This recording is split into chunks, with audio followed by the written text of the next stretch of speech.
Hem iniciat el nou període de la xarxa X-Agritech. X-Agritech és la xarxa de referència en les tecnologies del sector agroramader. És una xarxa formada per 11 institucions de recerca, 66 grups i més de 600 investigadors que pretenen agafar aquestes tecnologies i portar-les al mercat per tenir un impacte sobre el nostre sistema agroalimentari.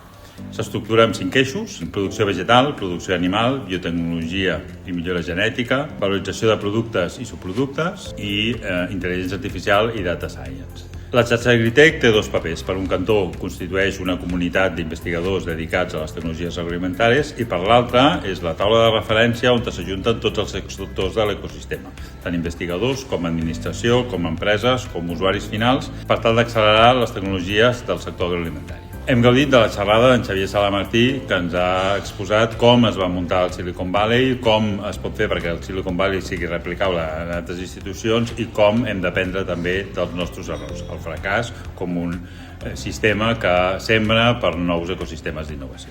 Aquí comença la nova etapa, una etapa que traurà profit de la feina feta en l'anterior període de la xarxa i en el que parem taula perquè tots els agents de l'ecosistema d'innovació hi són convidats.